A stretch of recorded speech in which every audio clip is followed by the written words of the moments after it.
చెను బాధలలో నెమ్మదినిచెను. జిగటగల ఊబి నుండి లేవనెత్తెను.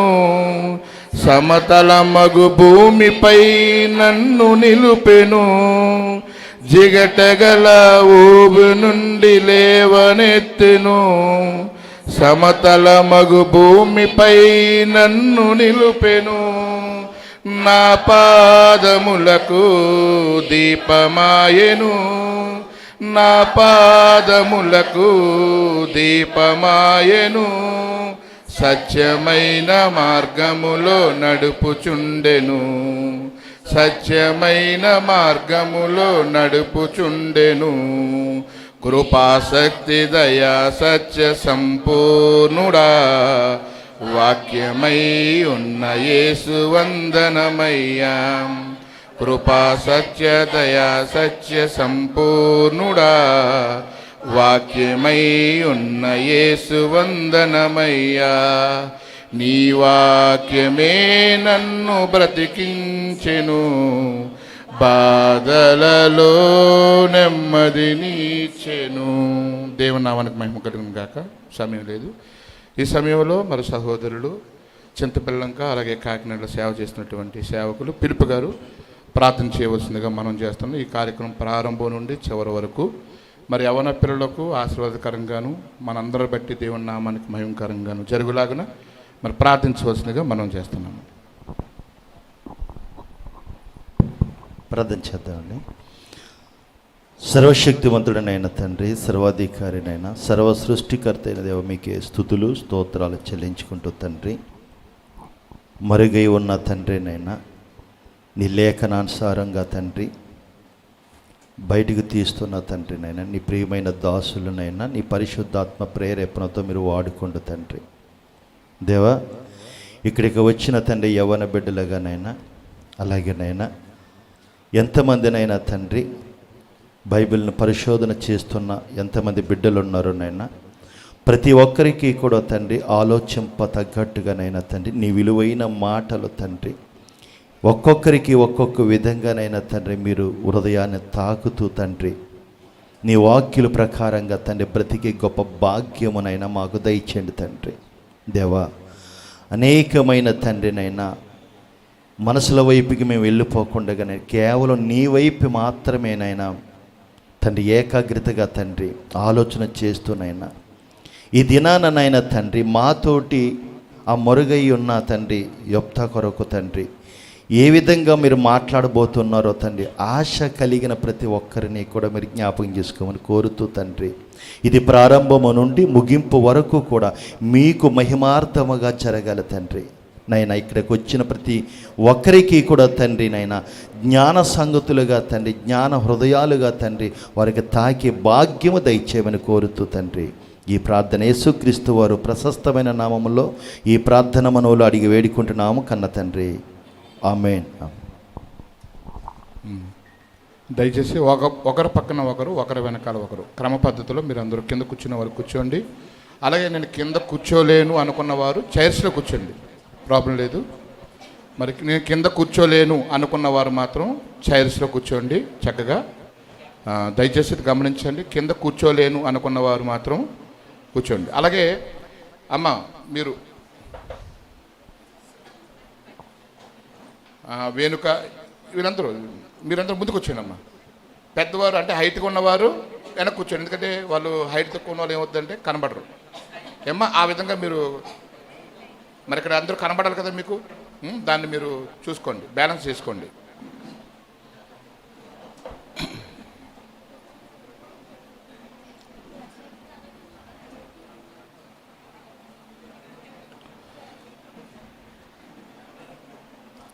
ప్రియమైన దేవుని వాళ్ళారా, మరి ఇక మనం ఆలస్యం చేయొద్దు. మరి కార్యక్రమంలోనికి మనం వెళ్ళిపోతున్నాం. మరి బైబిల్ సెమినార్ ఇది 8వ అండి. బైబిల్ సెమినార్ ఇది 8వ. 8 అంటే కాకినాడలో ప్రారంభించి మరి లైన్గా ఇది 8వ ప్రారంభించిన తర్వాత 8వ జరుగుతుంది. దీనికి గాను ఆల్రెడీ చాలామంది ఇందులో మీ పేర్లు ఇచ్చి ప్రతి నెల హాజరవుతున్న వారు ఉన్నారు. తర్వాత నెక్స్ట్ ఇవాళ కొత్తగా వచ్చిన వారు కూడా ఉన్నారు. కనుక దీని అంతటిని బట్టి మీకు ఒక కొన్ని ఏర్పాట్లు ఉన్నాయి, దాన్ని బట్టి మీకు మేము చేస్తాం, గమనించండి. అయితే ఈ సమయంలో మరి సిస్టర్ గారు అభిరంజన్ గారు వచ్చి మరి దీనికి సంబంధించినటువంటి పూర్తి వివరాలు, ప్రకటనలు, అలాగే సమాచారం మనకందరికీ తెలియజేస్తారు. దయచేసి ఇవి మీరు శ్రద్ధగా వినవలసిందిగా మనం చేస్తున్నాం.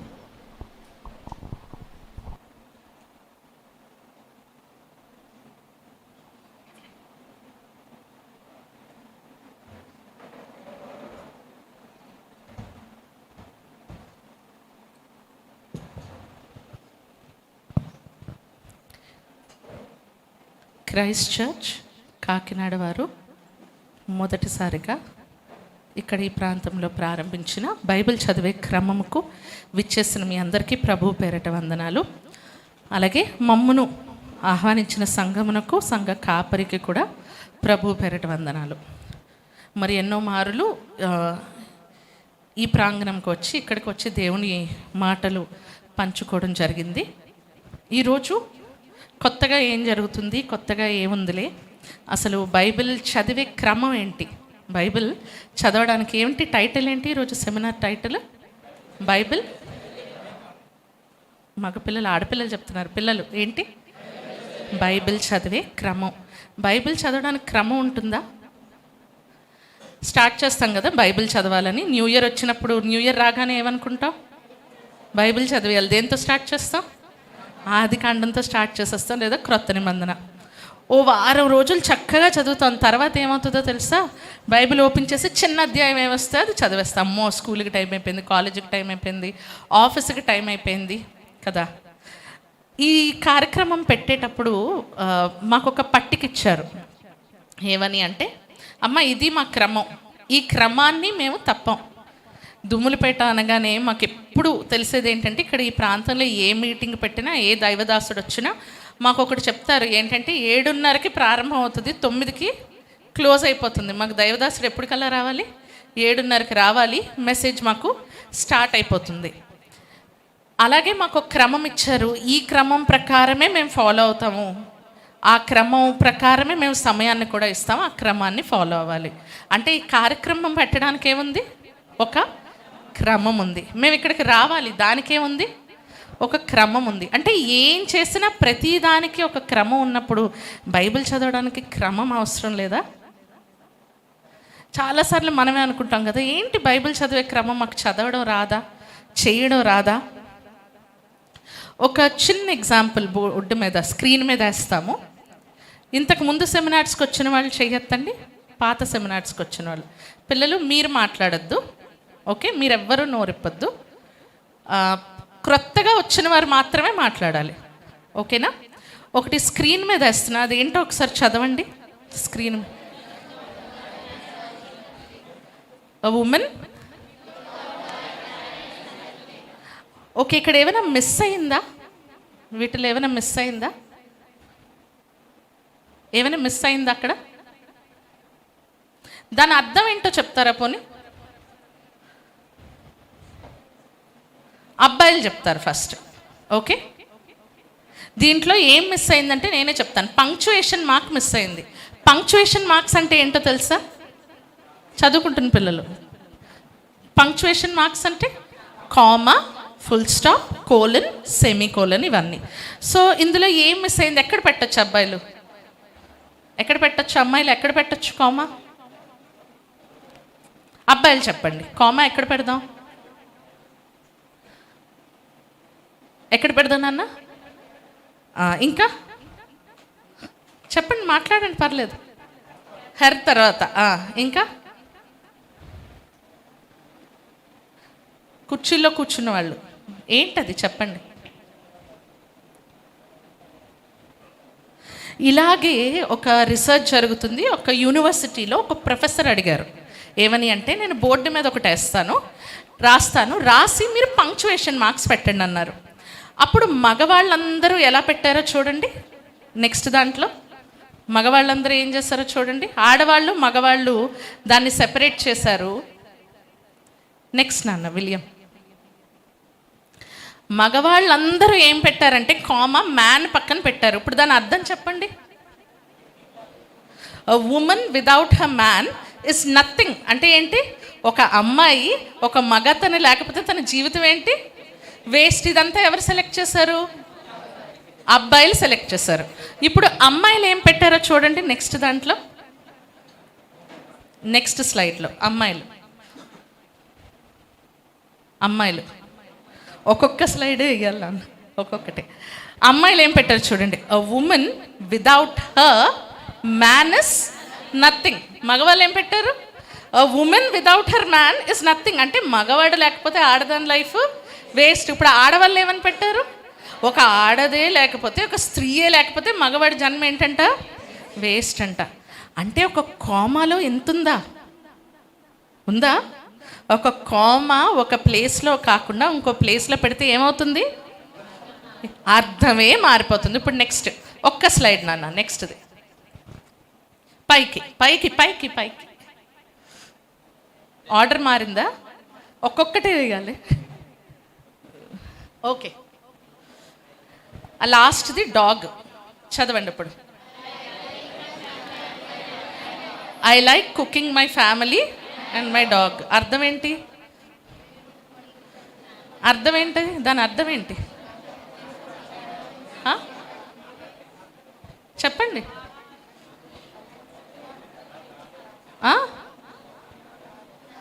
అయ్యో నాకు ఏం అర్థం అవట్లేదు, మీలో మీరే మాట్లాడుతున్నట్టుంది. దాని అర్థం చెప్పండి. I like cooking my family and dog అంటే అర్థం ఏంటి? నా కుటుంబాన్ని, నా కుక్కని వండడం ఇష్టం, అంతేనా? మరి అక్కడ అలాగే ఉంది కదా. I like cooking my family and dog అంటే ఏంటి? నా కుటుంబానికి వండడం ఇష్టం, నా కుక్కని వండేసుకోవడం ఇష్టం. ఇప్పుడు ఇక్కడ కామా ఎక్కడ రావాలి? ఎక్కడ రావాలి? Next slide.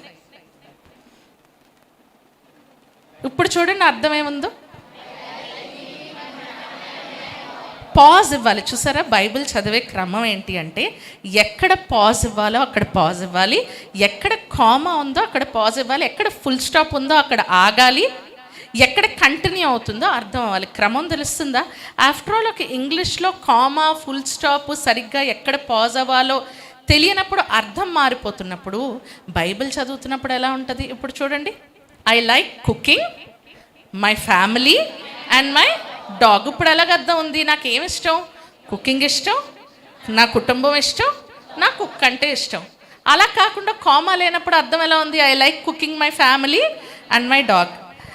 నాన్న నెక్స్ట్ది విలియం షడ్రక్ ఏది వేయాలో చెప్పు. లైన్ ఆర్డర్లో లేనట్టుంది, ఏది వేయాలో చెప్పు. ఇప్పుడే వచ్చింది. ఇదేంటో చెప్పండి. ఏంటి? ఆహారం ఎంత బాగుంది. గ్యాప్ లేదు కదా పిల్లలు అక్కడక్కడ. ఆహారం ఎంత బాగుందో. ఓకే, నెక్స్ట్ ఏంటి నాన్న? ఒక్కటే. ఇప్పుడు గ్యాప్ ఇచ్చాం. ఏముంది అక్కడ?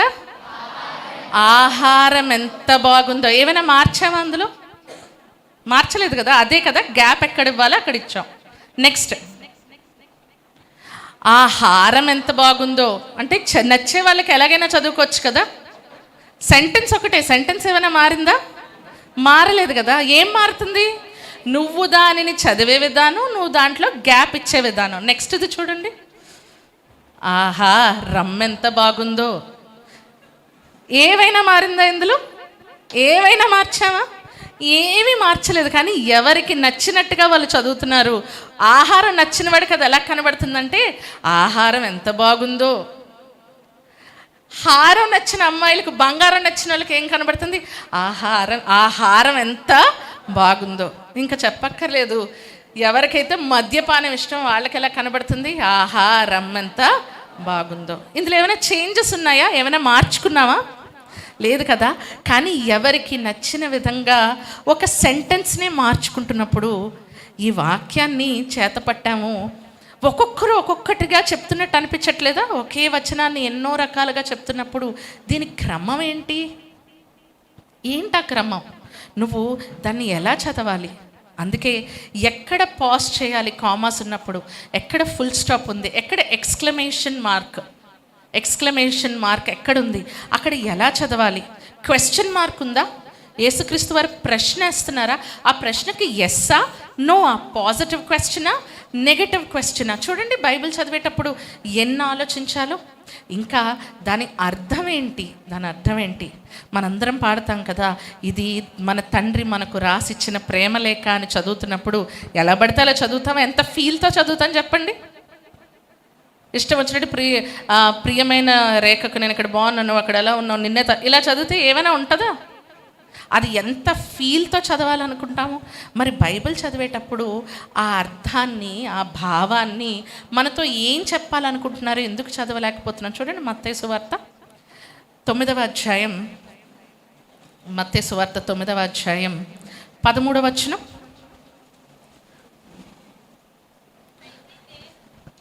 అయితే నేను పాపులను పిలువ వచ్చితిని గాని నీతిమంతులను పిలువ రాలేదు గనుక కనికరమునే కోరుచున్నాను కానీ బలిని కోరను అను వాక్య భావమేమిటో మీరు వెళ్ళి నేర్చుకోండి. మీ అందరికీ ఏమొచ్చు, యేసుక్రీస్తు వారు ఏమంటున్నారు, అందరికీ వాక్యం వచ్చు, కానీ మనం ఏం మిస్ అవుతున్నాం, వాక్య భావాన్ని మిస్ అవుతున్నాము. కనుక బైబిల్ చదివేటప్పుడు మనకు అర్థం అవ్వాల్సింది ఏంటి అంటే ఆ వాక్యం యొక్క భావం ఏంటో. చూడండి యెషయా గ్రంథం 34వ అధ్యాయం 16వ వచనం. యెషయా గ్రంథం 34వ అధ్యాయం 16వ వచనం. యెహోవా గ్రంథమును పరిశీలించి చదువుకొనుడి. ఈ గ్రంథాన్ని ఎలా చదవాలంట, పరిశీలించి చదవాలి. పరిశీలించి చదువుతున్నావా, ఏదో చదవాలని చదువుకుంటూ వెళ్ళిపోతున్నామా? ఒక ఉత్తరాన్ని ఫీల్తో చదువుతున్నప్పుడు, ఒక కథల పుస్తకాన్ని ఫీల్తో చదువుతున్నప్పుడు, ఒక వార్తను ఫీల్తో చదువుతున్నప్పుడు, దాని అర్థం ఏంటో మనం అర్థం చేసుకుంటున్నప్పుడు బైబిల్ దగ్గరికి వచ్చేసరికి ఒక క్రమాన్ని మనం పాటించలేకపోతున్నాం కదా. అసలు ఈ కార్యక్రమాన్ని ఇక్కడ ఎందుకు పెట్టాలి, మీరెవరో మేమెవరో మాకు తెలుసా, అసలు మాకు జాన్ అన్న ఎవరో తెలియదు తెలుసా. మాకు తెలిసింది ఒకటే, చిన్న జాన్. మాకు జాన్ అంటే ఎవరంటే, జాన్ అన్న ఎవరంటే మాకు ఆ జానే తెలుసు. తను ఒకసారి షైరాయన మెసేజ్, ఆ మెసేజ్ ఉమెన్స్ డే రోజు నేను చెప్పినప్పుడు ఆ మెసేజ్ విన్నాడు. ఆ మెసేజ్ ఇక్కడ చెప్పాడంట. చెప్పి జాన్ అన్నకి చెప్పాడు, అన్న ఒకరున్నారు నేను పిలుస్తాను, అక్క మెసేజ్ వినండి అన్నప్పుడు అప్పుడు జాన్ అన్న మొదటిసారి స్త్రీల కూడికకు పిలవడం జరిగింది. లేకపోతే మాకెవరికి జాన్ అన్న అంటే తెలీదు. చాలా కాలం మేము సెమినార్లకు వెళ్ళినా ఒకరినొకరు చూసుకునే వాళ్ళం కానీ ఒకరితో ఒకరు ఎప్పుడు మాట్లాడుకోలేదు. ఎప్పుడైనా మాట్లాడుకున్నామన్నా మనం మాట్లాడుకోలేదు. మేము అనుకునే వాళ్ళం, అబ్బా ఈయన గ్రూప్తో వస్తున్నారు, ఈయనతో మనం మాట్లాడకూడదు, దూరంగా ఉండాలని మేము అనుకునే వాళ్ళం. అమ్మో అస్సలు ఎప్పటికీ మాట్లాడను అనుకున్నాను నేనైతే. తర్వాత అలా గడిచిన తర్వాత నాకు జాన్ పరిచయం చేసిన తర్వాత అన్న ఇక్కడికి పిలిచిన తర్వాత ఇక్కడ మీరు ఏ క్రమం ఉంది, ఏ యూనిటీ ఉంది, ఇది చూసేసరికి అబ్బా మనం ఆలోచించేది మనిషిని చూడగానే మన ఒపీనియన్ ఒకటి, కానీ నిజంగా పరిచయం అయి దగ్గరైతే మన ఆలోచన విధానం వేరేగా ఉంటుంది కదా అని అప్పుడు అనిపించింది. అంటే ఒక మనిషిని, ఎదురుగా కనబడుతున్న మనిషిని చూసిన దాన్ని బట్టి మనం ఈజీగా అపార్థం చేసుకుంటున్నప్పుడు, వాక్యం మనకున్న కళ్ళతో చదువుతున్నప్పుడు దీన్ని అపార్థం చేసుకోమంటారా? ఈజీగా చేసుకుంటాం కదా. అందుకని ఇక్కడ మనుషులు ఎవ్వరూ కాదు, మేమెవరో మీకు తెలియదు, మీరెవరో మాకు తెలియదు, అన్నతో మాకు పర్సనల్గా ఏ రకమైన సంబంధం లేదు. కానీ అందరినీ కలిపింది ఏంటి అంటే ఈ మాటలే. కనుక ఈ మాటలను విన్నప్పుడు, దేవుడు ఈ మాటలను పలికిస్తున్నప్పుడు మనుషులు పలుకుతున్నది కాదు, ఇది కేవలం దేవుడే మాట్లాడిస్తున్నాడు అన్నప్పుడు ఆ దేవుని మాటలను మా పిల్లలు కూడా నేర్చుకోవాలి, మా పిల్లలు కూడా ముందుకు వెళ్ళాలనే ఆలోచనతోనే ఈ కార్యక్రమం ఏర్పాటు చేయబడింది. ఇందాక అన్న చెప్తున్నట్టుగా మా పిల్లలు ఆల్రెడీ 7 సెమినార్స్ అయ్యాయి, ఇది 8th సెమినారు. ఒకటే అనుకున్నాం, ఇక్కడ ఆసక్తి కలిగిన పిల్లలుంటే ఈ పిల్లలకు వేరేగా సెషన్ ఏర్పాటు చేయొచ్చు. మా పిల్లలు ఎవరైతే 7 monthsగా మాతో కంటిన్యూ అవుతున్నారో వాళ్ళు మాతో కంటిన్యూ అయిపోతారు. ఎందుకంటే వాళ్ళు ఇంకా అడ్వాన్స్డ్ లెవెల్లో ఉన్నారు, మీరు ఇంకా స్టార్టింగ్ ఫేజ్లో ఉన్నారు. కాబట్టి ఈరోజు ఈ కార్యక్రమం ఎందుకు అంటే, జస్ట్ మీకు ఒక వాక్యాన్ని చదువుతున్నప్పుడు, వాక్యం మీద ఆధారపడుతున్నప్పుడు, ఆలోచించినప్పుడు ఆ వాక్యం ఎంత గొప్పగా ఉంటుంది, ఆ వాక్యం మనతో ఎలా మాట్లాడుతుందో తెలియడానికి కార్యక్రమం. కనుక ఇది మిగిలిన మీటింగ్స్ లాగా మనం మాట్లాడేసుకుందాం, మనం విందాము, నోట్స్ రాసేసుకొని వెళ్ళిపోదాము అంటే కుదరదు. ఈ సెషన్ ఏంటో తెలుసా? మీకు క్వశ్చన్స్ వేస్తారు, మీరేం చేయాలి? ఆన్సర్స్ చెప్తేనే ముందుకు వెళ్తుంది, తెలుసా? ఆన్సర్స్ చెప్తేనే సెషన్ ముందుకు వెళ్తుంది. క్వశ్చన్స్ ఏంటన్నవి పాత వాళ్ళకి, మా వాళ్ళకి ఆల్రెడీ గ్రూప్ ఉంది కాబట్టి అందులో వాళ్ళకి తెలుసు. మీకేంటి అంటే స్క్రీన్ మీద ప్లే చేస్తాము, అయిపోయాక మీకు ఆ షీట్ ఇవ్వడం జరుగుతుంది. ఎందుకంటే దాని మీద ఆన్సర్స్ ఉన్నాయి కాబట్టి మీకు ముందుగా ఇవ్వడం లేదు, స్క్రీన్ మీద ఉంటుంది. కనుక అన్నయ్య మాట్లాడుతున్నప్పుడు క్వశ్చన్స్ వేస్తున్నప్పుడు మీరేం చేయాలంటే ఆలోచించండి. ఏమని? ఇక్కడ రెండోది, నేను చెప్తే ఏమనుకుంటారు, తప్పైపోతుంది, ఎవరైనా నవ్వుతారు, అస్సలు ఇలాంటి ఆలోచన వద్దు. ఏది తప్పైనా రైట్ అయినా మీరు ఏం ఆలోచిస్తున్నారో బయటికి రావాలి. ఏమో కరెక్ట్ చెప్పొచ్చేమో, లేదా మీరు చెప్పినట్టు మేము ఆలోచించి ఉండకపోవచ్చేమో. కనుక మీ దగ్గర నుంచి ఎక్స్పెక్ట్ చేస్తుంది ఏంటంటే మేము అమ్మాయిలు, మేము మాట్లాడము, మేము సైలెంట్గా ఉంటాం అనుకోవద్దు. లేదులే వాళ్ళే మాట్లాడుకుంటారు, మాకేంటి, మేము సైలెంట్గా ఉంటామని మీరు అనుకోవద్దు. చిన్న పిల్లలు కూడా మాట్లాడాలి. మాట్లాడితేనే ఈరోజు దేవుడు ఏం మాట్లాడుతున్నాడో మనతో బైబిల్ చదివే క్రమం ఏంటో మనకు అర్థమవుతుంది. కనుక ఈ అవకాశాన్ని ఇచ్చిన అధ్యక్షుల వరకు ప్రభు పేరట వందనాలు.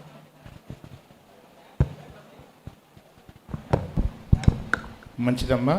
మరి చక్కగా అనేక విషయాలను తెలియజేసినటువంటి మీకు మా ప్రత్యేక వందనాలు తెలియజేస్తున్నాం. ప్రియమైన దేవుని వాళ్ళారా, ఒక ఇద్దరు పిల్లలు జాన్ అలాగే అప్పారావు, ఒకసారి అండి వాటర్ బాటిల్స్ మీరు అటు ఇటు కదలకండి. వాటర్ బాటిల్స్ మీ దగ్గరికి ఉంటుంది, అది మీరు ఏం చేస్తారంటే సాయంత్రం వరకు ఉపయోగించుకోండి. అదే బాటిల్ అంటే కొంచెం మెల్లమెల్లగా తాగండి. ఒకవేళ అయిపోతే బయటికి వెళ్ళి వాటరు పట్టుకోగలరు ఇప్పుడు బ్రేక్ టైంలో. ఓకేనా? అందరూ వాటర్ బాటిల్ ఇస్తారు మీకు. ప్రతి ఒక్కరు ఎవరు వాటర్ బాటిల్ వారి దగ్గర పెట్టుకోండి. ఒకరితో ఒకళ్ళు తీసుకోకండి, అందరికీ ఉంటాయి వాటర్ బాటిల్. ఓకే? తర్వాత నెక్స్ట్, ఇప్పుడు అన్న క్లాస్ స్టార్ట్ అవుతుంది 11 గంటలకు, 12 గంటలకు క్లోజ్ అవుతుందండి. మొదటి సెషన్ క్లోజ్ అవుతుంది. 12 నుండి 12:15 వరకు టీ బ్రేక్, అంటే టీ తాగి బిస్కెట్ తిని మీరు మళ్ళా కిందకి వెళ్ళి కూర్చొని చక్కగా టీ తాగేసి మంచినీళ్ళు తాగి మళ్ళీ మీరు వచ్చేయచ్చు. ఆ పావు గంట టైమే. ఆ తర్వాత మళ్ళా మనకు ఎప్పుడైపోతుందంటే మొదటి సెషను ఎప్పుడైపోతుందండి? టీ బ్రేక్ తర్వాత మళ్ళీ 12:15కి స్టార్ట్ అవుతుంది. 1:15, 1:20 నిమిషాలు అటు ఇటు, ఒక 15 నిమిషాలు అటు ఇటు జరుగుతుంది. ఎందుకంటే మీరు మాట్లాడే దాన్ని బట్టే, మీరు ఇచ్చే సమాధానాన్ని బట్టి ఇది ముందుకు కొనసాగుతుందని గమనించండి. అయితే ఇది బాగుంటుందండి, మీరేం కంగారు పడిపోతే. చాలామంది ఏంటంటే ఫస్ట్ 2 సార్లు కూడా భయపడ్డారు. నాతో పాటు వచ్చిన వాళ్ళు పాటాపంచలు అయిపోయారు, కనబడకుండా పోయారు, ఏదేదో అయిపోయింది అనుకోండి. అయితే బాగుంటుంది, చాలా బాగుంటుంది. ఎందుకంటే మీరందరూ అంటే మనం ఏంటంటే మన జీవితంలో సినిమాలు, షికారులు ఇంకేమీ లేవు కదా. మనకేంటి ఆనందం? దివారాత్రులు దేని ధ్యానించాలి? మనం ధ్యానించాలి. సిస్టర్ గారు ఏం చెప్పారు? కామ గురించి మాట్లాడరు, కామ గురించి మాట్లాడారు. యేసుక్రీస్తు వారు కూడా మాట ఏమన్నారు? పొల్లైనను సున్నైనను తప్పిపోదన్నాడు. అంటే తప్పిపోకుండా జరిగిస్తే ఆయన ఏదైనా తప్పిపోయేలాగా ఏం రాయిస్తాడా? రాయించుడు. గనుక మనం ఈరోజు పరిశీలన చేయబోతున్నాం. తమ్ముడు ప్రసాద్ పైకి వచ్చేయమ్మా.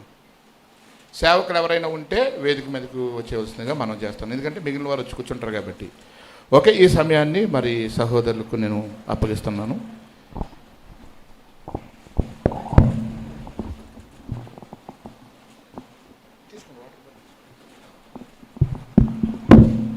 స్టేజ్ మీద ఉన్నవారు కూడా ఇచ్చేయండి.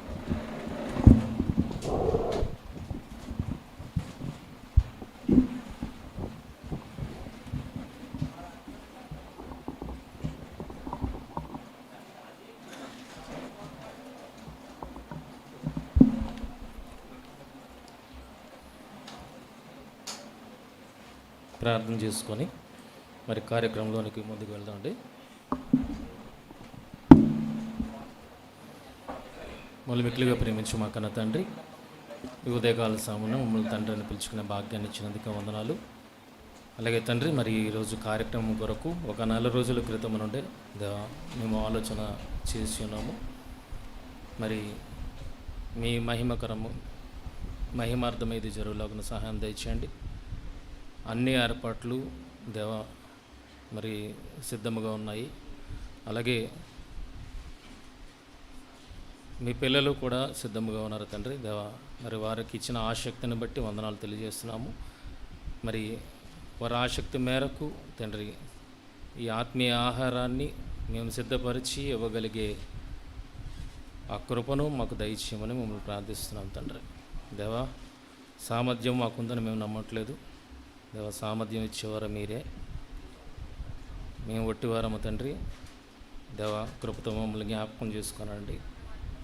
మీరే మమ్మల్ని బలపరిచి స్థిరపరచమని, సమయోచితమైన జ్ఞానాన్ని ఇచ్చి నడిపించమని మిమ్మల్ని ప్రార్థిస్తూ ప్రాధాయపడుతూ కార్యక్రమం అంతా సక్రమంగాను సజావుగాను మీకు మర్యాదగాను కూడి వచ్చిన ప్రతి ఒక్కరికి మేలుకరముగాను పరిణమించలాగిన సహాయం దయచేయమని మహిమ ఘనత ప్రభావం మీకు ఆరోపిస్తూ ప్రభువైన యేసుక్రీస్తు వారి అతి శ్రేష్టమైన నామంలో ఈ ప్రార్థన మనవులు అడిగి పొందుకొనుచున్నాం మా తండ్రి, ఆమేన్. మొదటిగా దేవుడిచ్చిన గొప్ప తరుణాన్ని బట్టి దేవునికి మన ప్రభు రక్షకుడైన యేసుక్రీస్తు వారి అతి శ్రేష్టమైన నామంలో కృతజ్ఞతాస్తుతులు తెలియజేస్తున్నాం. అలాగే కూడొచ్చిన మీ అందరికి కూడా ప్రభు పేరట నా వందనాలు తెలియజేస్తున్నాం. మీ అందరికీ తెలుసు కదండి, ఇది ప్రసంగం కాదు, తరగతులు ఏముంటాయి?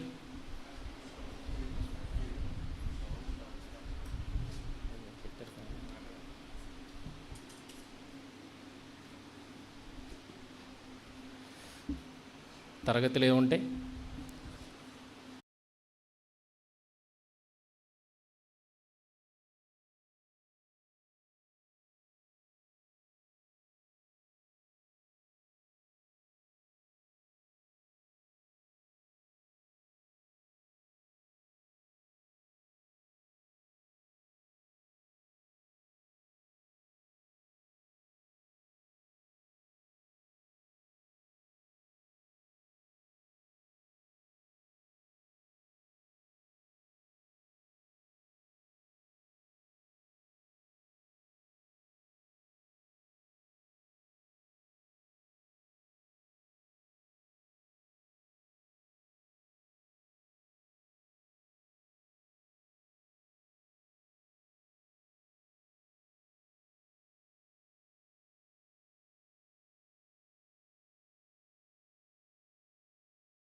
వాడు ఫస్ట్ మీరు ఏం చేస్తున్నారు?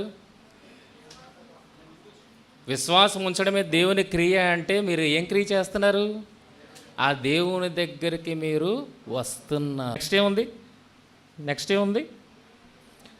దేవుని యొద్దకు వచ్చేవాడు ఆయన ఉన్నాడనియు తనను వెదుకు వారికి ఫలము దయచేయువాడనియు నమ్మవలను. బెస్ట్ కాలేజ్ అని నమ్మావు.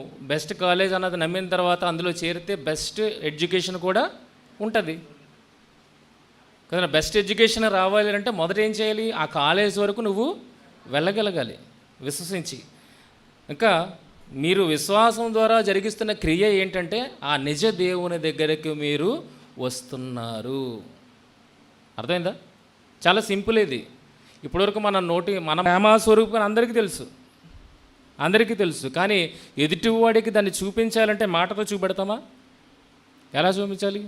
ఆయన ఎరుగుదును అంటే ఎలా చూపెట్టాలి? నాకు అడ్రస్ తెలియదు అంటే నాకు తెలుసు అన్నాడు అనుకోండి, తెలుసు అన్నంత వరకు బాగానే ఉంది. చూపించు అంటే, అడ్రస్ చూపించు అంటే మొదట ఆ మార్గంలో వెళ్ళినాడు కావాలి కదా. వెళ్ళి ఆ ఇల్లు ఐడెంటిఫై చేస్తేనే మనకు చూపించగలుగుతాడు, లేకపోతే చూపించగలుగుతాడా? కనుక ఎరుగుతానని మాట కాదు కావాల్సింది, ఎరుగుతాను అన్నవాడు చూపించగలిగే స్థితిలో ఉండాలి. ఎరుగుతాను అన్నవాడు ఆ ఇంటి అడ్రస్ని చూపించగలిగేవాడుగా ఉండాలి. అలాగే ఇక్కడ కూడా దేవుడు ప్రేమస్వరూపి అని అందరికీ తెలుసు. అయితే ఎదుటివాడికి నువ్వు ఆ తండ్రి బిడ్డవని, ఆ తండ్రి ప్రేమ నీలో ఉందని చూపించగలిగితేనే నువ్వు ఆయనను ఎరిగినట్లు, లేకపోతే మెరుగు. తీతుకు రాసిన పత్రిక 1వ అధ్యాయము 16వ వచనం. తీతుకు 1వ అధ్యాయం 16వ వచనం. దేవుని ఎరుగుదుమని వారు చెప్పుకుందరు. అందరూ చెప్పుకుంటాం, మనం కూడా చెప్పుకుంటాం కదా. దేవుణ్ణి ఎరుగుదుమని మనం కూడా చెప్పుకుంటున్నాం. అంటే వారు అంటే అందులో మనం కూడా ఉండొచ్చు, ఉండకపోవచ్చు.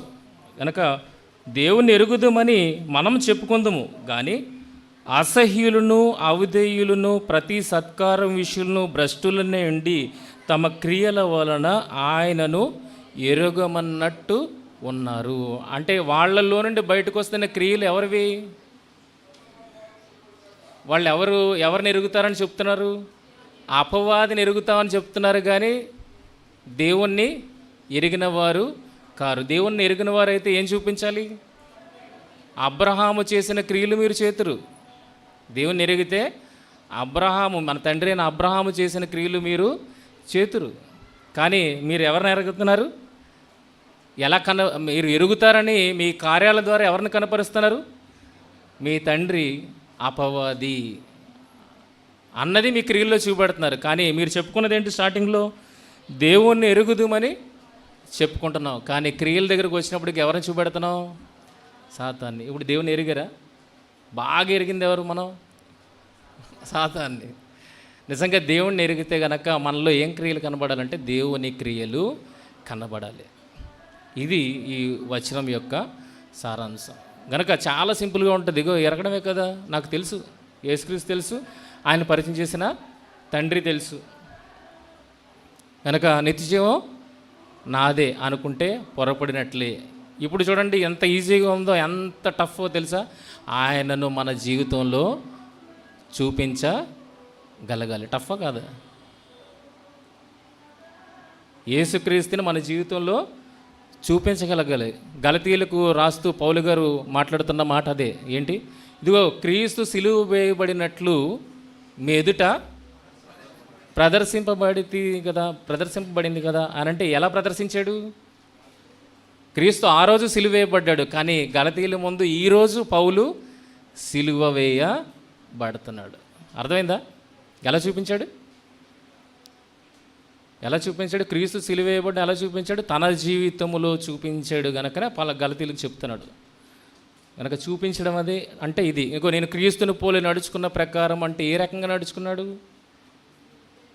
అన్ని క్రియల ద్వారానే ఎదుటి వరకు చూపెడుతున్నాడు. క్రీస్తు ఇలాగ శ్రమపడ్డాడు అన్నది చూపెడుతున్నాడు.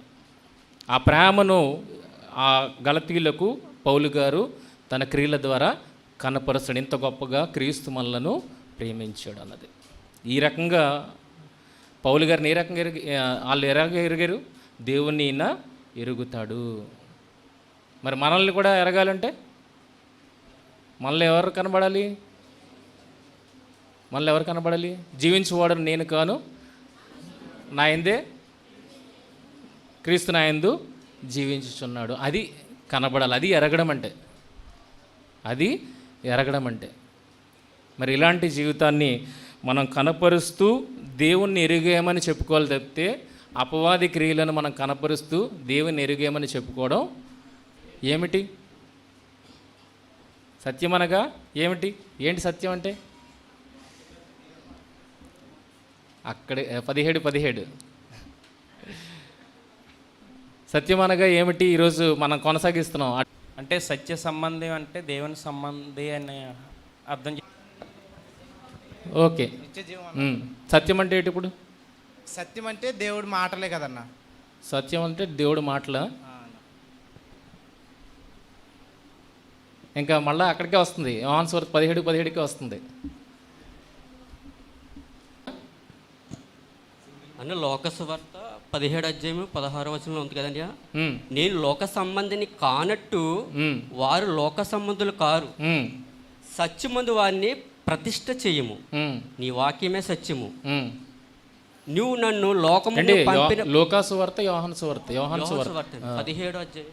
17:17 స్టార్టింగ్ అండి. నేను లోక సంబంధిని కానట్టు అంటే యేసుప్రభుల వారు ఈ లోకానికి సంబంధి కాదు. అక్కడ పిలాతు కూడా అంటాడు, సత్యం అంటే ఏంటంటే మీరు ఈ లోకంలో మీరు అనుసరించి సత్యాన్ని మాట్లాడుతున్నారు కదా, నేను ఈ లోక సంబంధాన్ని కాదు, నేను పర సంబంధిని అంటే. అప్పుడు పిలాతు అడుగుతాడు కదండి, సత్యం అంటే ఏంటంటే పిలాతు కూడా తెలియదు. అందుకే యోహాను సువార్త 17 ఏమన్నారంటే, నేను లోక సంబంధిని కానట్టు, ఆయన ఈ లోక సంబంధిని కాదు. ఈ లోక సంబంధిని కానప్పుడు మనం కూడా ఈ లోక సంబంధులు కాదు. ఈ లోక సంబంధంగా మనం జీవించామనుకోండి, ఈ లోకంలో సత్యాలు ఎన్నో ఉన్నాయి. సత్యం అనేది ఎవరికి పూర్తిగా తెలియదు. యేసుప్రభుల వారు వచ్చిన తర్వాతే సత్యం ఏంటంటే అందరికీ అర్థమైంది. అందుకే మనము కూడా ఈ లోక సంబంధాలుగా ఉండకూడదు, దేవుని యొక్క సంబంధిగా ఉంటే సత్యముగా ఆయన అర్థం చేసుకుంటే ఆయన సత్యములు మనం తెలుసుకుంటాం. అప్పుడు మనం యేసుప్రభుల వారు సత్యం ఏంటంటే మనకి పూర్తిగా అర్థమవుతుంది. అది నా సమాధానం. ఓకే. ఇంకెవరైనా?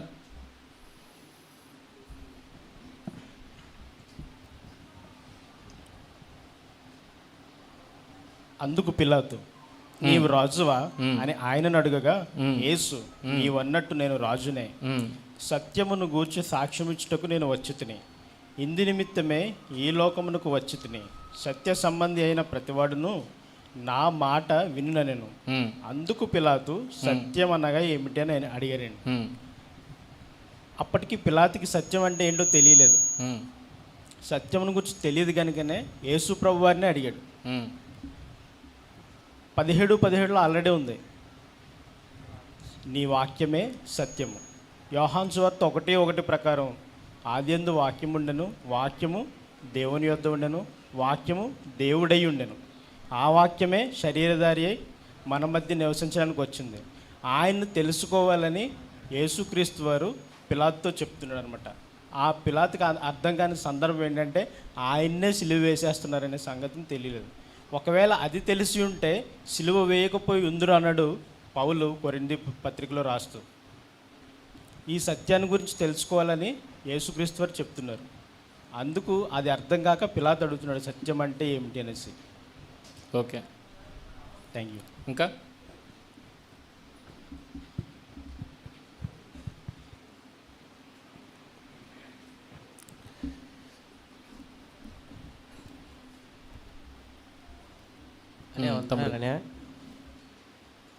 అంటే సత్యం గురించి సాక్ష్యం ఇచ్చుటకే వచ్చాను అని చెప్పి అన్నారు. అంటే అప్పటి వరకు ఇంతకు ముందు అంటే సత్యం అనగా ఏంటంటే సత్యం అనగా నిజం. అంటే దేవుడు మన తండ్రిని, పరలోకం ఉందని, మనం పరము చేర్చబడాలని, దేవుడి మాట ప్రకారంగా మనం అందరూ బ్రతకాలని తండ్రి అంటే తండ్రి ఆలోచన ఏదైతే ఉందో అన్నీ చెప్పడానికి, నిజాన్ని ఏదైతే ఉందో వాస్తవాన్ని చెప్పడానికే నేను వచ్చానని చెప్తారు అన్నమాట. సత్యం అనగా నిజం అని, నిజం ఆ నిజాన్ని చెప్పడానికి నేను వచ్చానని ఆయన చెప్పారు. అలాగేనమ్మా, అలాగే.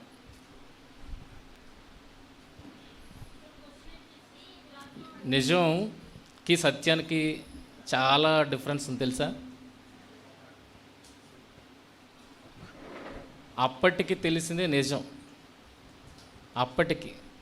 పోలీసులు క్రైమ్ ఇన్వెస్టిగేషన్లోని చాలామందిని ఇంట్రోగేషన్ చేస్తారు లేదా తెలుసుకుంటారు. ఒక వాదన వింటారు కనుక అప్పటికి అది ఎలా అనిపిస్తుంది అంటే నిజంగా అనిపిస్తుంది. కానీ అదే నిజం రెండో వాదన వినేటప్పటికి ఎలా అనిపిస్తుంది? అబద్ధంగా అనిపిస్తుంది. కనుక నిజం సత్యం కాదు. నిజం అప్పటికి నిజం. 9 గ్రహాలు ఉన్నాయి అన్నది అప్పటికి నిజం. ఇప్పుడు 8 గ్రహాలు ఉన్నది ఇప్పటి నిజం. కనుక నిజం మార్పు చెందుతూ ఉంటుంది. సత్యం మార్పు లేనిది, ఫైనల్ రిజల్ట్ అనమాట. సత్యం అనేది మార్పు లేనిది, మార్పు చెందనిది. కనుక నిజం ఎప్పటికైనా మారుతూ ఉంటుంది, సత్యం మాత్రం మారదు. కనుక ఈ రెండింటికి డిఫరెన్స్ని మొదట మనం గుర్తించాలి. Okay, next. ఇక్కడ ఈ పిలాతు అడుగుతున్నాడు అనే క్వశ్చన్, నువ్వు రాజువా అని. దానికి సమాధానంగా సత్యం కోసం యేసుక్రీస్తు వారు చెప్తున్నారు. అంటే దీనికి దానికి ఏదో లింకప్ అయి ఆన్సర్ ఉండొచ్చు. మరి అదే చెప్పామన్నా, మరి చెప్పొచ్చు కదా. ఇక్కడ రాజువా అన్నదానికి సత్యానికి సంబంధం ఏంటంటే, నేను రాజునే అని చెప్పారు యేసుక్రీస్తు, నీవు అన్నట్టే. అది ఈ లోక సంబంధమైనది కాదు, పరలోక సంబంధమైనది అన్నట్టుగా ఈ నిజాన్ని, ఈ సత్యాన్ని కనుక తెలిస్తే, సత్యం అంటే ఏంటంటే నేనే రాజుని, నేనే ప్రభువుని అని నువ్వు స్వీకరించాలి, అది సత్యము అన్నట్టుగా అనుకొచ్చాను. ఓకే, కూర్చో.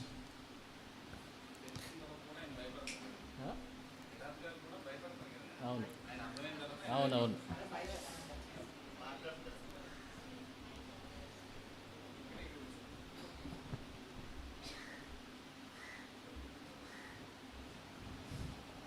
ఎవరికి?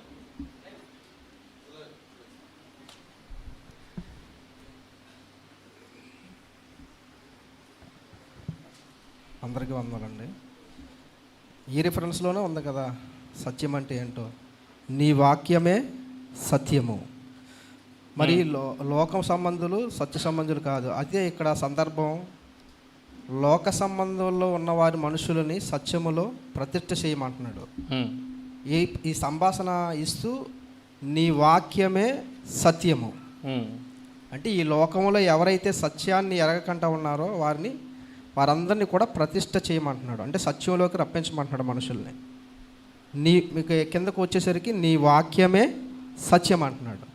కాబట్టి సత్యం అంటే దేవుని మాటే, దేవుని మాటే. అలాగే వెళ్దామా? ఇంకెవరు ఉన్నారా? వెనకతల సాధన.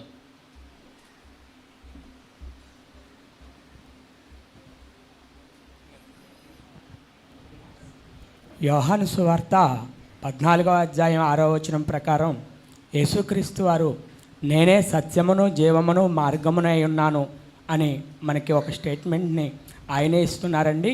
కాబట్టి యేసుక్రీస్తు వారి స్వరూపమే సత్యము అని నమ్ముతున్నాం. ఓకే,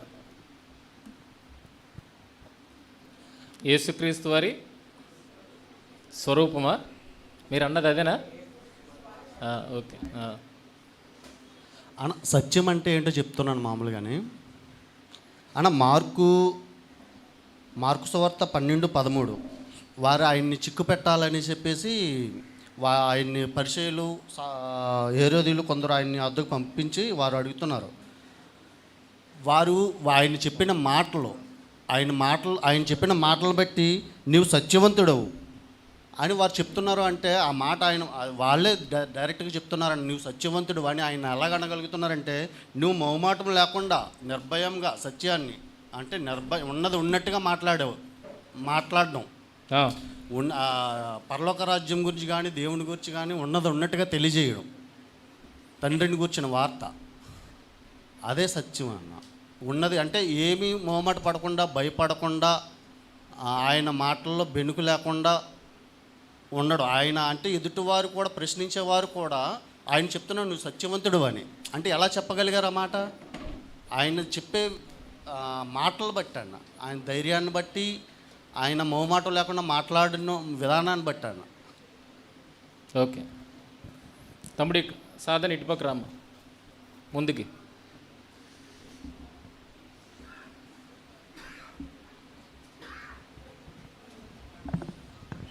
సత్యం అంటే దేవుని ఉద్దేశం అని. దేవుని ఉద్దేశం. దేవుని ఉద్దేశము ఆయన చెప్పడానికి యేసుక్రీస్తు వారు ఆ సత్యాన్ని తెలియజేయడానికి వచ్చాడు. ఆ దేవుని ఉద్దేశాన్నే చెప్పాడు. అదే దేవుని ఉద్దేశం, సత్యం అంటే దేవుని. ఇప్పుడు వాక్యంలోనికి వెళ్దాం ఒకసారి. అదే వాక్యాన్ని మళ్ళీ చదువుకుందాం. అందుకు పిలాతు, నీవు రాజువా? ఆయన అడుగుగా యేసు, నీవన్నట్టు నేను రాజునే. నేను పుట్టి తిని. దేనికోసం పుట్టాడండి ఆయన? సత్యమును గూర్చి సాక్ష్యం ఇచ్చుటకు నేను పుట్టి తిని. సత్యమును గూర్చి సాక్ష్యం ఇచ్చుటకు నేను పుట్టి తిని. ఏమైనా మీరు ఫాస్ట్ ఫార్వర్డ్లో వెళ్ళిపోయారు అనుకోండి, అన్నీ మిస్ అయిపోతారు. ఫాస్ట్ ఫార్వర్డ్లో ఎప్పుడు వెళ్ళకూడదు. ఎంత స్లోగా వెళ్తే అంత మంచిది. కనుక ఇక్కడ ఏముంది? సత్యమును గూర్చి సాక్ష్యం ఇచ్చుటకు ఈయన ఆ సత్యము సాక్ష్యం ఎప్పుడు ఇస్తారు? సాక్ష్యం ఎదుటిగా సాక్షిగా నించున్నావు అంటే నువ్వు ఆ సాక్ష్యాన్ని నువ్వు జరిగించినోడువా? చూచినవాడు. దేన్ని చూశాడు? ఈయన సాక్ష్యం ఇచ్చేవాడు. దేన్ని గూర్చి సాక్ష్యం ఇచ్చాడు? సత్యమును గూర్చి సాక్ష్యం ఇవ్వడానికి వచ్చాడు, పుట్టాడు. ఇందుకు పుట్టింది దేనికోసం? సత్యమును గూర్చి సాక్ష్యం ఇవ్వడం కోసం. ఇప్పుడు సత్యం ఏంటి? సత్యం ఏంటి? చాలా స్ట్రైట్ ఫార్వర్డ్గా వాక్యం మనతో సమాధానం ఇస్తుంది. సత్యం ఏంటి? ఏం లేదు, సువార్తల్లో నుండి కొద్దిగా పత్రికల్లోకి వెళ్ళి అనుకోండి, ఆన్సర్ ఆటోమేటిక్గా వచ్చేస్తుంది. చూడండి, యోహాను పత్రిక, మొదటి పత్రిక 5వ అధ్యాయం 20వ వచనం.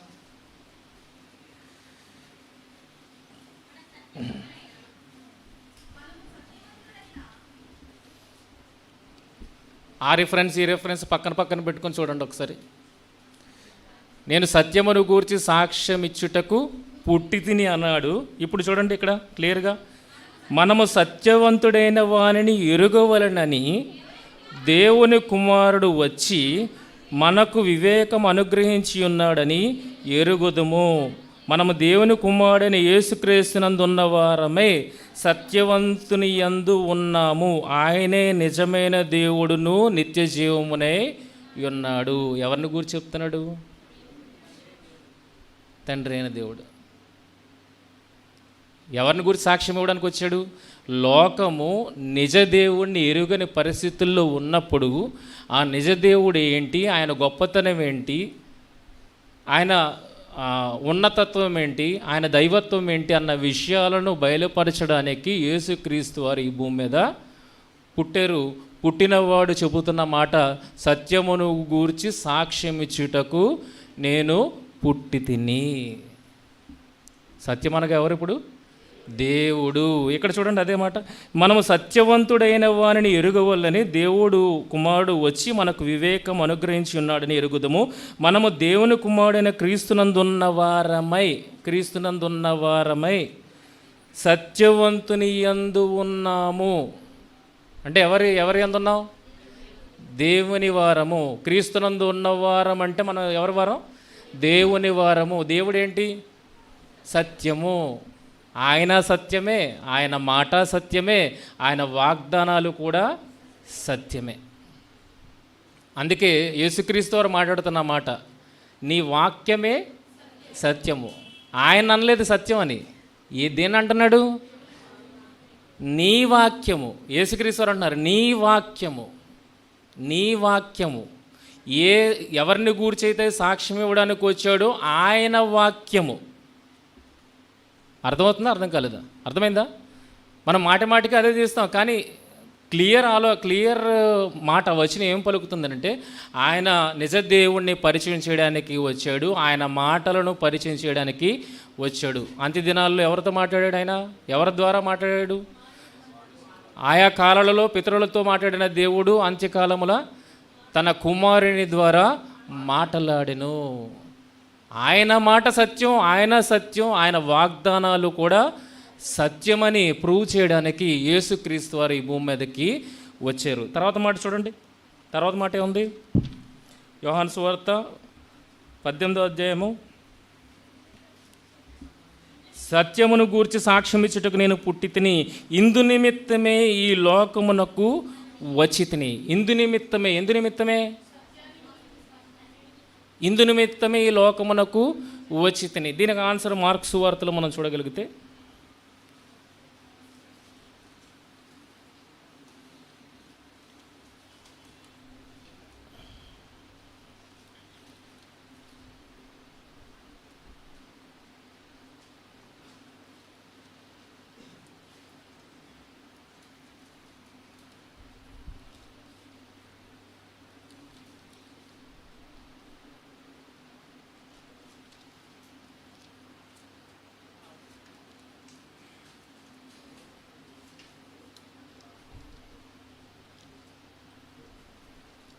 ఇందు నిమిత్తమే కదా నేను వచ్చి ఉన్నానని ఎక్కడుంటా చూడండి, 4వ అధ్యాయము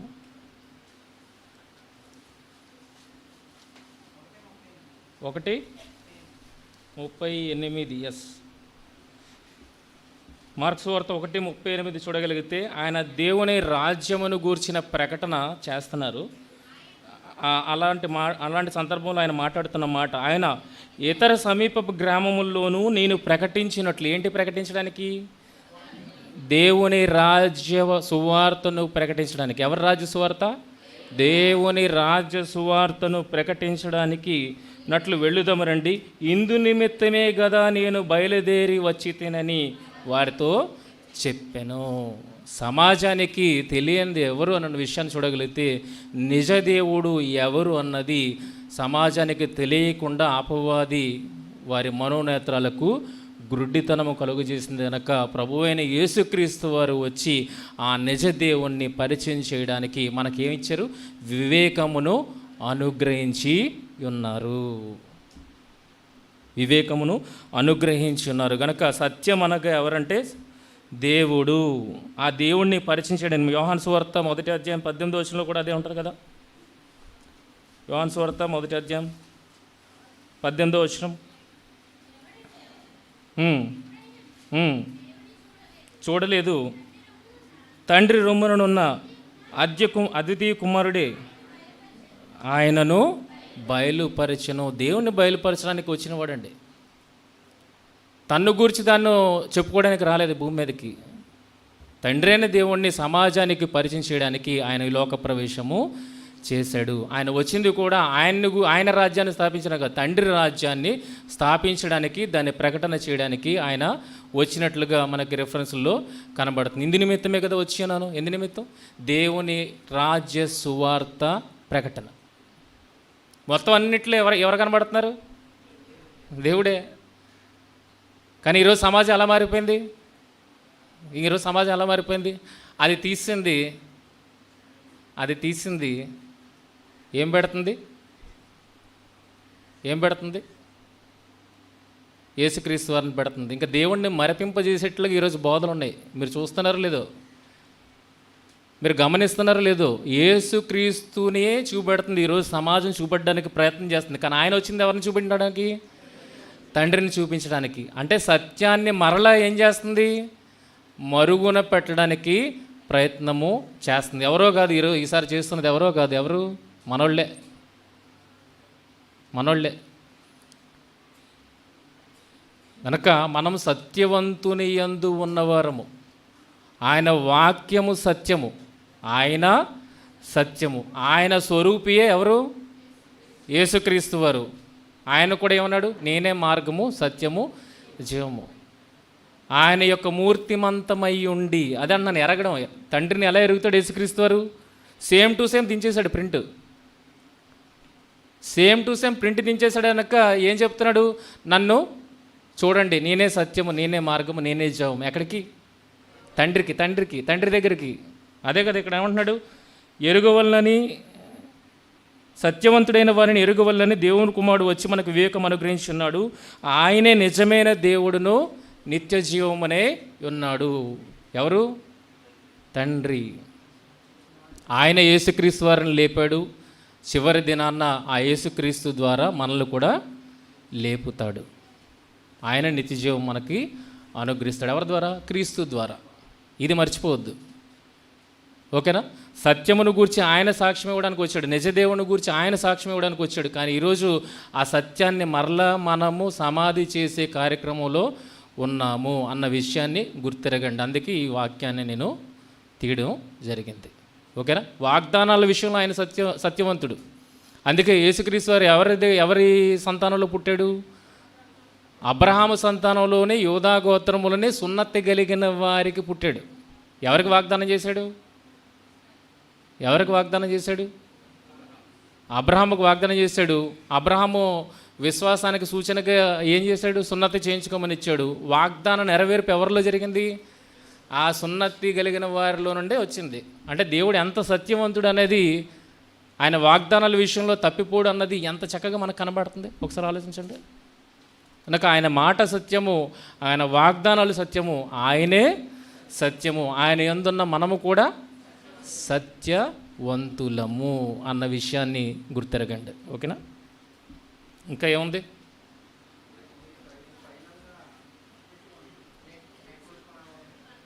ఫైనల్గా ఏముందండి? యాక్టివిటీ 1 ఉంది. ఇటుపక్క అడుగుతాను. ఏది? సత్యం అనగా దేవుడు. ఆ దేవుణ్ణి పరిచయం చేయడానికి వచ్చిన యేసుక్రీస్తు వారు, ఓకేనా? యేసుక్రీస్తు వారు తనలో ఎవరిని చూపించారు?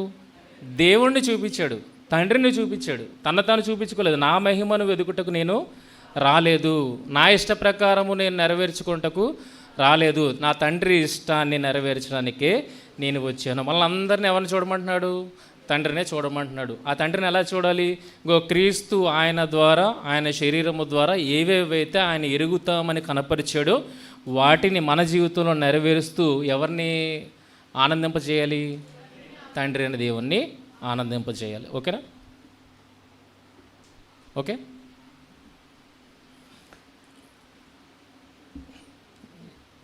యోహాను సువార్త యాక్టివిటీ 1, యోహాను సువార్త 11వ అధ్యాయము 25-26 వచనాలు.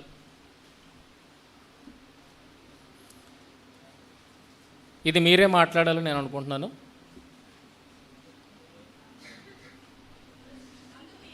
ఇల్లా? ఓకే.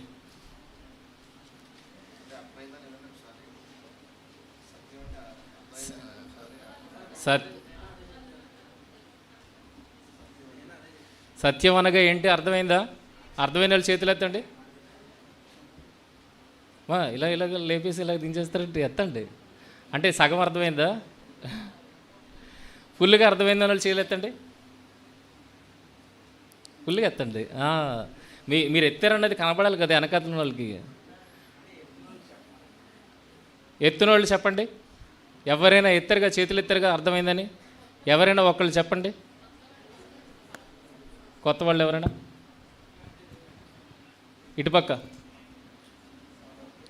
సైలెంట్గా ఉంది ఈ గ్రూపు. మైక్ ఇవ్వాలా? కన్ఫ్యూజన్ ఏం లేదండి, అంతా క్లియర్గానే ఉంటుంది.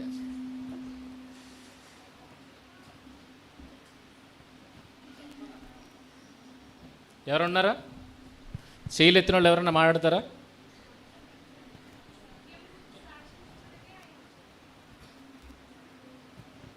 మీకేం అర్థమైందో చెప్తున్నాను. సత్యం అనగా? సత్యం అనగా దేవుడు. ఆ దేవుణ్ణి బయలుపరచడానికి యేసుక్రీస్తు వారు వచ్చారు. ఓకే. అదే అర్థమైందా లేదా అనేది డౌట్ పడుతున్నారు ఇక్కడ. క్లారిటీ ఉంది కదా? ఓకే. నెక్స్ట్కి వెళ్దామా?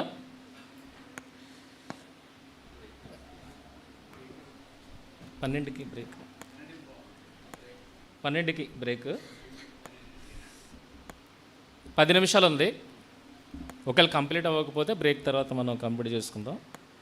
యోహాను సువార్త 11వ అధ్యాయము 25-26 వచనాలు. ఈ సందర్భం మనందరికీ తెలుసు. చనిపోయిన లాజరును బ్రతికించిన సందర్భం. చనిపోయి సమాధిలో పెట్టబడ్డాడు. ఆయన సహోదరిమణులు వచ్చి యేసుతో మాట్లాడుతున్నప్పుడు యేసు మాట్లాడుతున్న మాట. అందుకు యేసు, పునరుద్ధానమును జీవమును నేనే, నా యందు విశ్వాసముంచువాడు చనిపోయినను బ్రతుకును, బ్రతికి నా యందు విశ్వాసముంచు ప్రతివాడును ఎన్నటికి చనిపోడు. ఈ మాట నమ్ముచున్నావని ఆమెను అడిగాను.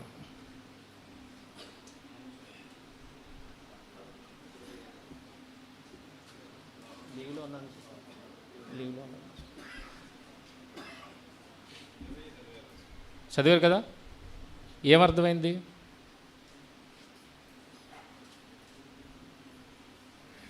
ఎలా అర్థం చేసుకోవాలి ఈ వచనాన్ని? అన్నాక నాకు ఎలా అర్థమైందంటే అన్నయ్య, అందుకు యేసు పునరుద్ధానమందు జీవమును నేనే, నా యందు విశ్వసించువాడు చనిపోయినను బ్రతుకును. అంటే ఇక్కడ నాకు అర్థమైంది ఏంటంటే అన్నయ్య, ఇప్పుడు యేసు ప్రభుల వారు పునరుద్ధానుడే లేచాడని ఎవరైతే నమ్ముతున్నారో వారైతే బ్రతుకుతారు. అంటే బ్రతకడం అంటే విశ్వాసం, పరిపూర్ణమైన విశ్వాసంతో నమ్మాలి, అంతేగాని ఎవరో చెప్పారని కాకుండా. యేసుప్రభుల వారు 3 దినాలు సమాధి నుంచి లేచాడని, పునరుద్ధానము జీవము నేనే అని చెప్పిన మాట ఎవరైతే విశ్వాసంతో నమ్ముతున్నారో వారు నిజంగా బ్రతుకుతారు. తర్వాత ఏముందంటే, బ్రతికి నా యందు విశ్వాసించినవాడు, అంటే లాజరు విషయంలో కూడా ఆయన చనిపోయాడు, అక్కడ విశ్వాసించిన వారు ఎవరు లేరు. లేకపోతే యేసుప్రభుల వారు కూడా లేటుగా రావడం కూడా కారణం అదే. అక్కడ నీ సహోదరుడు చనిపోయి 4 దినములు అయిపోయింది, కుళ్ళిపోయిందంటే అక్కడ ఎవరు కూడా విశ్వాసం ఉంచరు. విశ్వాసం ఉంచిపోతే అప్పుడు యేసుప్రభుల వారు కన్నీళ్ళు విరుస్తారండి. ఎంత విరుస్తారంటే, ఈ లోకంలో ఎవరు కూడా నా యందు విశ్వాసం ఉంచట్లేదే, బ్రతికి చనిపోనని బ్రతికిస్తానని విశ్వాసం ఉంచలేదు, అలాగే పునరుద్ధానంలో జీవనం ఉన్నదని కూడా వారు విశ్వాసం ఉంచట్లేదు అని ఆయన బాధపడే విషయం కూడా మనకి అందరికీ తెలుసు. కానీ నాకు అర్థమైంది ఏంటంటే, ఈరోజు మనమందరం కూడా పునరుద్ధానం ఉందని విశ్వాసంతో మనం ఉంటే మనం చనిపోయిన ఆయన రాజ్యంలో మనం ఉంటామని నాకు అర్థమైంది. అలాగే ఈరోజు నీ విశ్వాసం నేను స్వస్థపరిచిన లేఖనం ఉంది కదండి, అలాగే నువ్వు దేవుణ్ణి నమ్ము, నా రోగము తగ్గుతుందని విశ్వాసంతో నమ్ము. అప్పుడు నీ విశ్వాసంతో ఏ రోగమైనా దేవుడు స్వస్థపరిస్తాడని నమ్మితే బాగుంటుంది. అలాగే ఇక్కడ మీరు బయటకు వెళ్ళిపోతున్నారు అలాగా. అంటే 2 సందర్భాలని ఎలా అర్థం చేసుకోవాలన్నది నేను అడిగాను. ఎలా అర్థం చేసుకోవాలి అంటే విశ్వాసం ఉండాలండి. ఏంటంటే విశ్వాసం ఉండాలని నమ్మకంగా ఉండాలి, పునరుద్ధానం ఉన్నదని నమ్మకంగా ఉండాలి. విశ్వాసం ఉంటే చనిపోయిన వాడు బ్రతుకుతాడు, బ్రతికిన ఆయన విశ్వాసం వచ్చి ఉన్నాడు అన్నట్టుకి చనిపోడు. ఈ మాట ఎలా అర్థం చేసుకోవాలి అదే నేను అడిగాను. అది బ్రతికి నా యందు విశ్వాసించినాడు అంటే, బ్రతికి ఈరోజు లోకంలో బ్రతికి నా యందు విశ్వాసించాడు, బ్రతికినాడు నా యందు విశ్వాసం ఉంచాలి. అలాంటి విశ్వాసం ఆ యొక్క లాజరు విషయంలో కనబడలేదని, అయినప్పటికీ కూడా లాజర్ని దేవుడు లేపాడండి. ఎందుకంటే సమాధుల నుంచి. అది పునరుద్ధానం కాదు, నిజమైన పునరుద్ధానం అంటే యేసుప్రభుల వారిని పునరుద్ధానుడే లేచి నమ్మితే అది చనిపోయినప్పుడు కూడా బ్రతుకుతాం. అలాగే బ్రతుకున్నప్పుడు కూడా నా యందు విశ్వాసం ఉంటే బ్రతుకుతారు. నాకు అర్థమైందండి. నెక్స్ట్ ఇటు పక్క అబ్బాయికి.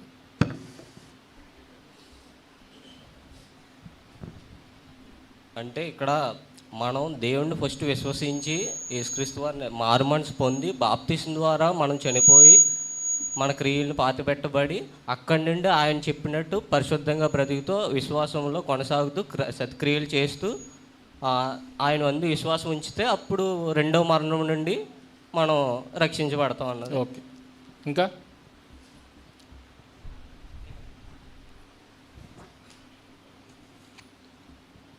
అన్న అక్కడ 2 వచనాలు కలిపి చదివితే వెనకతల వెస్లీ అడిగాడు.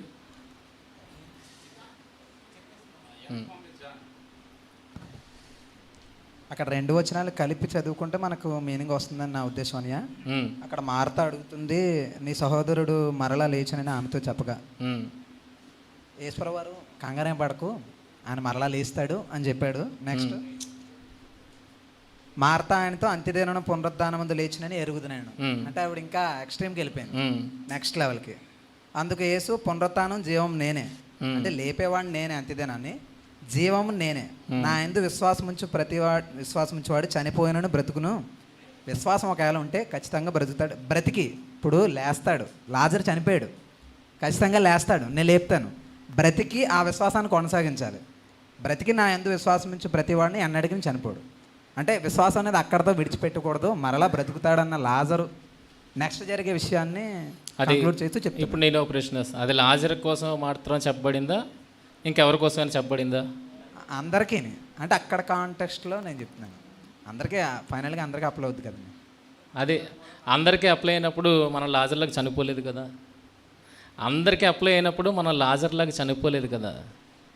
అంటే అక్కడ లాజర్ విషయాన్నే మనం మాట్లాడుకుంటున్నాం, మనకు అది సందర్భం రానప్పుడు మనం మాట్లాడుకోవాల్సిన అవసరం లేదు కదా. ఇంకా ఓకే, నెక్స్ట్. నేను అడిగిన ప్రశ్నకి అర్థమే ఉంటుంది.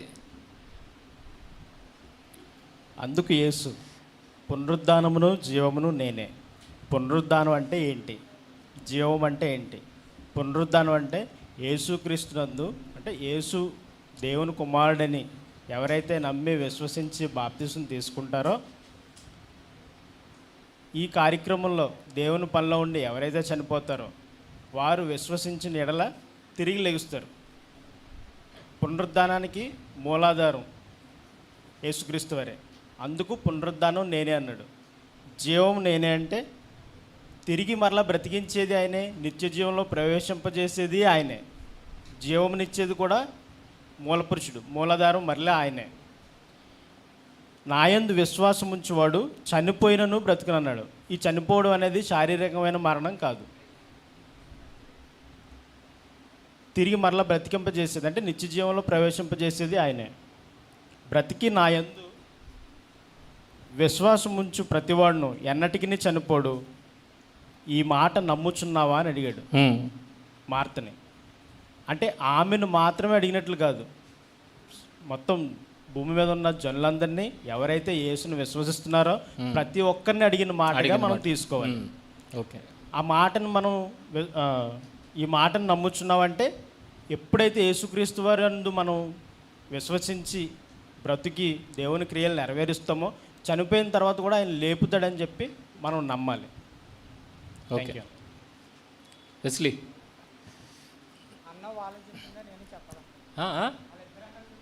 ఓకే సంతోష్. ఇక్కడ సందర్భాన్ని బట్టి మనం ఆలోచిస్తే అక్కడ ఆమె విశ్వాసాన్ని ఆయన పరీక్షిస్తున్నట్టుగా మనకు అర్థమవుతుందని.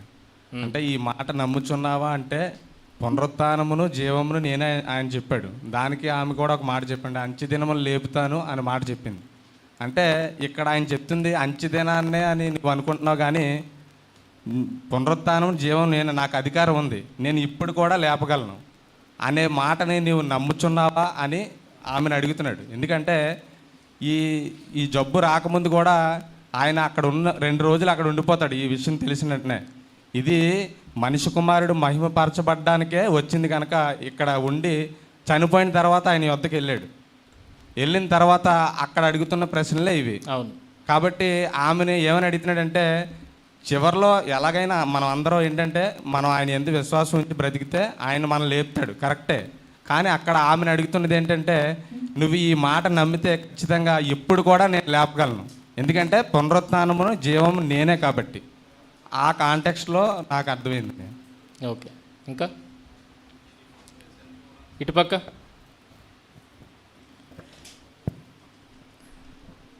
ఇటుపక్క వద్దాం బ్రేక్ తర్వాత. ఓకేనా? 12 అయింది కదా, మరి క్రమాన్ని పాటించాలి. టీ బ్రేక్ తర్వాత మళ్ళీ దీన్ని డిస్కస్ చేసుకొని ఒక ప్రెజెంటేషన్లోనికి మనం వెళ్దాం. ఓకేనా?